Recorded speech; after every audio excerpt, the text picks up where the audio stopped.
kind of woken up after working in the legal field for a really long time.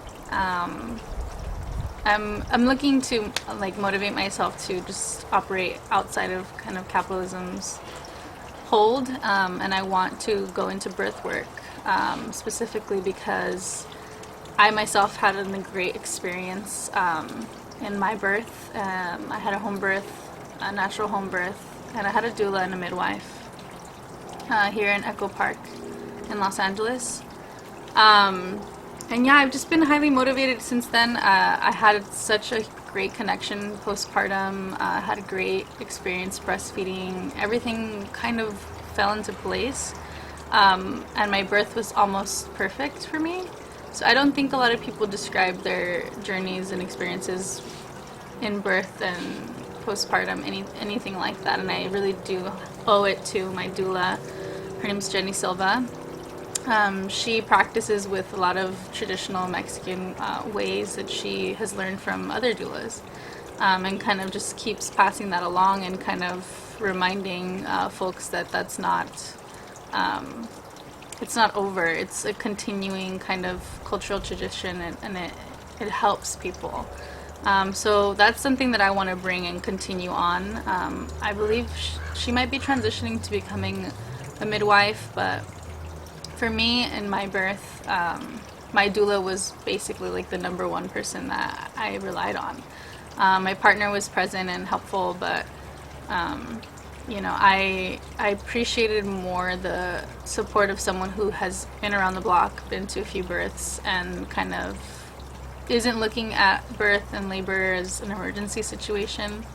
It's a life situation. So because it's so natural and obviously so tied to the home, there really is no reason to kind of take that apart and put the industrialized medicine factor on top of it. So all that is unnecessary. And when doulas are present, hospital interventions just dive down.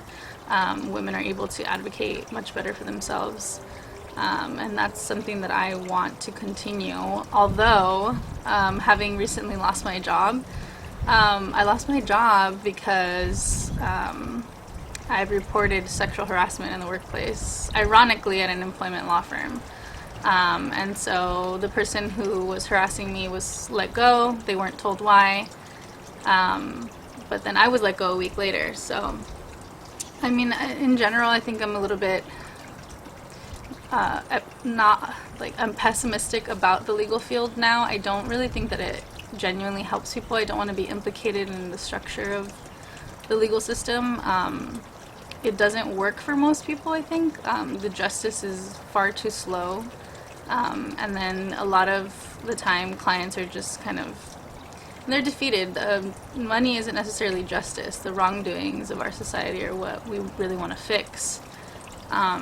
And I do think that a lot of that can start when you look at labor, or birth. If we're trying to create a new society, we can start in how we initiate people into the planet in the first place, or at least in the United States, right? Like, why do we initiate birth and new life with fear, or sterilized environments, or reducing them to numbers and signifiers that really don't mean anything. Is a baby healthy? Are they breathing? Are they smiling? Those types of things. So kind of want to bridge those differences. I was born and raised in Los Angeles, kind of on the outskirts in the San Gabriel Valley, in a little town called South El Monte. It's not the best place. I think that there's a lot of issues there, a lot of low-income folks there, just economically disadvantaged folks. But there's beautiful nature there also. So I got involved in some environmental kind of struggles. In high school, I was interested in this destruction plan that our fine cities, water companies have had going on. And so they basically picked a plot of land, happened to be in South El Monte, and they were working on kind of destroying this natural area, which is pretty pristine wetlands. So I learned a lot about science and environment. when I stumbled upon that place. So it's actually called a nature center. So it is the government's land, I guess. But water companies, so like outside companies, wanted to come in and buy it, basically. And so I worked on kind of activism surrounding that, and realizing that, environmental lawyers have that kind of power to, say when buildings are violating environmental impact reports, or not satisfying the California, the CEQA, California, I don't know what it's called, Quality Act. So that enables, companies to run loose and run rampant and kind of destroy things. So using all of that motivation in high school, and I think I had an okay upbringing, even though I was also raised by an independent mom. I say also because I find myself being an independent mom currently. Single mother is another term that people use. So I was raised by a single mom. We really grew up having not much. Although, I appreciate my mom. I love her. I think that she did her best, and I kind of was, one of those kids that was on track to go to school. So I used this like environmental knowledge and knowledge that I had been wanting to be in the legal field. I don't know why. As a child, I learned that it was an amazing thing to be a lawyer. I think advocating for justice is probably why. So I actually got into UCLA. I started off there in environmental justice groups and kind of the major, but there wasn't really like environmental policy like major or something like that. So I ended up kind of finding my own way. I ended up studying Chicano studies. And I really flourished in that major. I really appreciated, again, like that cultural like preservation, kind of that knowledge and that lost knowledge, or the forgotten knowledge, or the destroyed knowledge about like who I am or where I come from, and why I feel this kind of push and pull from both countries, and like how dystopic America really is. All those things like helped me come into my consciousness too, and so I feel like I was well prepared for healing work for a long time. So I have like the academic knowledge of my culture, and I really want to flourish more in like, learning more about herbs, and just using natural medicine for women just during prenatal times, during birth, and then postpartum. And though my grandmother was raised with some traditions, she does not have like the full confidence in her knowledge of herbal medicine to think that it kind of would ever trump a doctor's advice. So now she definitely reverts like that American tradition of whatever the doctor says. Like I don't know anything, kind of. I think because she was never educated, she kind of carries that still. Although I believe, and then also not having that access to the language, she did not learn English. She never had the chance to learn English. She was raising 6 children here. Often they lived in a 1-bedroom, their entire family. So that being said, I think that she never carried that kind of belief that it's an intuitive kind of practice, or that women are empowered. It was still from a disempowered kind of perspective. And so I don't know where that comes from, but I was never really given access to any of that, nor did I see any kind of home birthing or any of that aspect of like someone's intimate life, because although my aunts and uncles, their families had many children after I was born, I was the first grandchild. And I saw babies when they were, freshly born. None of them really tapped into any of the Mexican traditions. No one thought that a home birth would be the smart decision, or any reason to like kind of relate to that anymore. So in that way, my family has Americanized even within one generation. And my personal experiences with hospitals is one of the main reasons why I decided to go this route, but I didn't know much about any type of Mexican traditional, any kind of indigenous practices. And so that's something I started tapping into the older I got, reading books, then going through my major, Chicano Studies major, learning more about my culture, and then, hearing a podcast of 2 Mexican moms who wanted to talk about home birthing. And so that's where I heard about my midwife who learned how to be a midwife in Mexico, in Oaxaca, and she studied with people, both working in community and obviously gaining knowledge and absorbing part of the culture, and then also carrying that traditional herbal medicine knowledge with her. So she, I mean, I feel like she has tapped into something that, you know, I'm sure there's midwives in Mexico doing these practices, but for the most part, she's very unique in the United States. And so I definitely felt like drawn to her and thought she's going to teach me how to kind of connect back to this, despite my family not even having that original connection.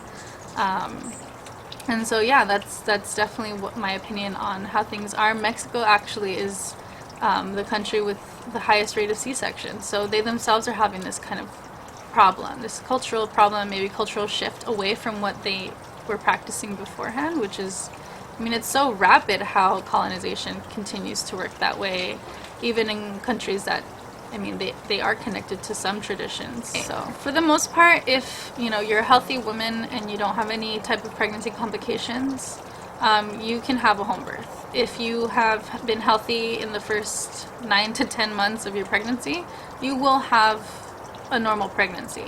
Even if your baby is breached, there are midwives who are trained to turn children, and they're also, they can either do this, you know, prenatally, try to start moving the baby, and there's different ways of doing that. So for every single issue in pregnancy and birth, there is a natural way of doing things, and way of doing things a way, you know, people in small pueblos in Mexico just had to learn, right? And I think, you know, I'm not trying to bash anyone that needs to get a C-section. A lot of the times, C-sections happen because doctors say either you're not wide enough and your baby's head is too big, or whatever it may be.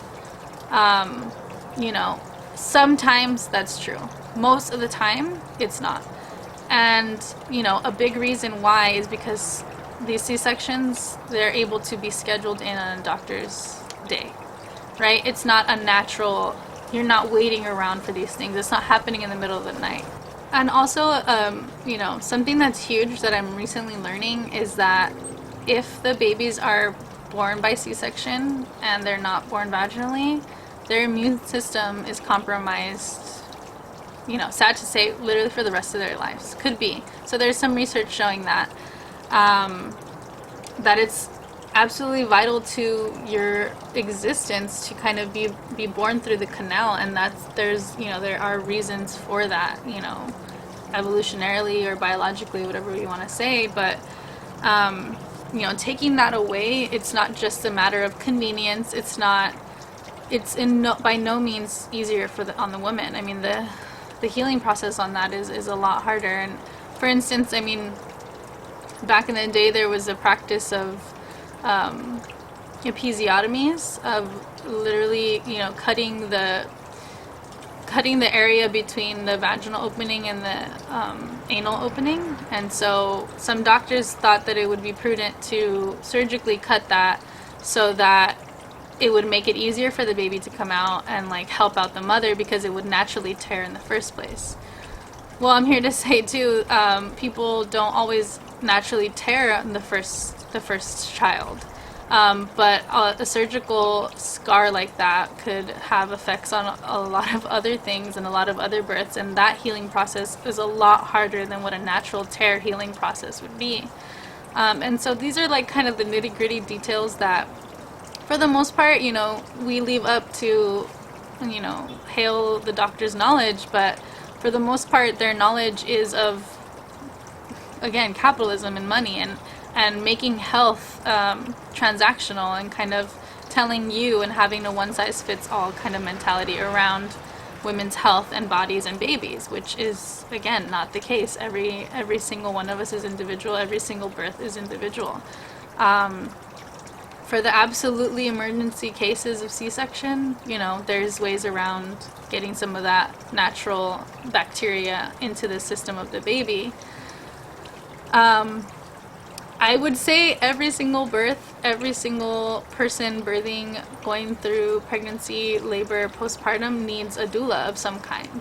I don't think that access to doulas should not be part of our health system. I think that it definitely helps women, definitely empowers women, and then that's how we can, be empowered as a society. I think it definitely starts with that bond, and I think any other interventions like Pitocin, any interventions like an epidural not only leaves you numb, it also numbs your baby, and that could be a reason why some babies are having a hard time latching and doing that natural breastfeeding thing. So, your first surge of hormones that helps you connect almost permanently to your child is when your body naturally produces oxytocin upon your baby's birth. If you have an epidural, you're blocking your body's natural response to getting through that enormous obstacle. That's when you start loving your child, is when your brain gives you the highest amount of oxytocin that any human can produce. That's not replicated in males. That loss is personally why I believe that there's a spike in postpartum depression, and also the issues of breastfeeding. So if your baby is a little bit drugged up, kind of wonky, isn't latching properly, that's another miss of that oxytocin. So every single time you breastfeed, it's like a reinforcement that your body gives you to want to feed this child. Now, if those bonds are not established, and it's a short window of opportunity there. If they're severed, then the whole process is just that much harder. These things aren't emergent, but if you don't have that kind of cultural knowledge ahead of time, then it is really detrimental to the family structure in the first place, and definitely for moms that have to go through this. I mean, in a sense, you're going through it alone. You are the sole provider, and your body is all of the above, everything and more for your child. So knowing these things ahead of time, I mean, I feel like these issues can be preventable if women are empowered in every step of their pregnancy, birth, and postpartum period.